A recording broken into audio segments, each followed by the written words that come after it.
Hi friends, welcome back to கலக்கல் Bakkiya YouTube channel. என்னோடய சேனலை ஃபஸ்ட் டைம் பார்க்குறவங்க சப்ஸ்கிரைப் பண்ணி பாருங்கள். இன்றைக்கி நம்ம ஈஸியாக ரெஸ்டாரண்ட் ஸ்டைலில் பன்னீர் பட்டர் மசாலா எப்படி செய்யலான்னு பார்க்க போகிறோம். அதுக்கு ஸ்டவ் ஆன் பண்ணி கடாய் வச்சு ஒரு 2 டேபிள் ஸ்பூன் எண்ணெய் விட்டுக்கோங்க. கொஞ்சம் சீரகம் போட்டுக்கோங்க. ஒரு 10 பல்லு பூண்டு போட்டுக்கோங்க. ஒரு 15 முந்திரியை போட்டுக்கோங்க. ஒரு நீல வாக்கில் கட் பண்ண 3 பெரிய வெங்காயத்தை போட்டு நல்லா வதக்கிக்கோங்க. அப்புறம் 3 தக்காளியை கட் பண்ணி அந்த வெங்காயத்தோடு சேர்த்து நல்லா வதக்கிக்கோங்க. நல்லா வதங்கிறதுக்கு கொஞ்சம் கல்லுப்பு போட்டு நல்லா வதக்கிக்கோங்க. உங்களுக்கு யாருக்கெல்லாம் பன்னீர் பட்டர் மசாலா பிடிக்கும்ன்ட்டு கமெண்ட் பண்ணுங்கள். இப்போ நம்ம மசாலாலாம் சேர்த்துக்கலாம். 1 ஸ்பூன் மஞ்சத்தூள், 2 ஸ்பூன் மிளகாத்தூள், கரம் மசாலா தேவையான அளவு சேர்த்துக்கோங்க.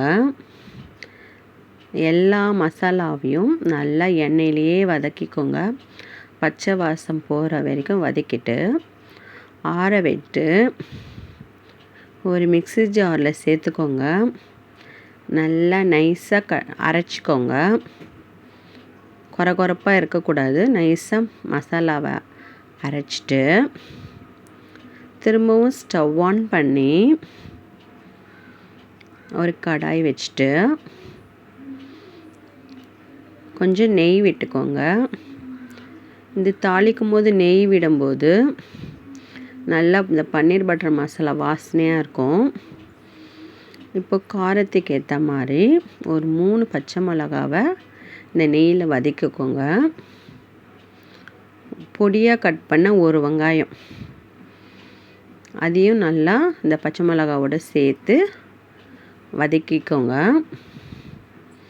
இப்போது நம்ம அரைச்சி வச்ச இந்த மசாலாவை இந்த வெங்காயத்து கூட சேர்த்துடலாம். இப்போ உங்களுக்கு கிரேவி எவ்வளோ வேணுமோ அதுக்கேற்ற மாதிரி இந்த மிக்ஸி ஜாரில் கொஞ்சம் தண்ணி விட்டு கொஞ்சம் நல்லா கழுவி உங்களுக்கு எவ்வளோ தண்ணி தேவையோ அதுக்கேற்ற மாதிரி அந்த தண்ணியை அதில் விட்டு நல்லா மிக்ஸ் பண்ணிக்கோங்க. உப்பு காரெல்லாம் செக் பண்ணிக்கோங்க. பன்னீர் பட்டர் மசாலா ஒரு ஸ்வீட்னஸ் இருக்கும். அதுக்காக ஒரு 2 ஸ்பூன் சர்க்கரையை போட்டுக்கோங்க. சர்க்கரையை போட்டு நல்லா கலக்கிட்டு நம்ம கட் பண்ணி வச்ச பன்னீரை இது மசாலாவோட சேர்த்து ஒரு 5 நிமிஷம் கழித்து இறக்குனா பன்னீர் பட்டர் மசாலா ரெடி. இந்த பன்னீர் பட்டர் மசாலா சப்பாத்தியோட பரோட்டாவோட நல்லாயிருக்கும். நீங்களும் செஞ்சு பார்த்துட்டு எப்படி இருக்குன்னு கமெண்ட் பண்ணுங்கள். Thank you friends.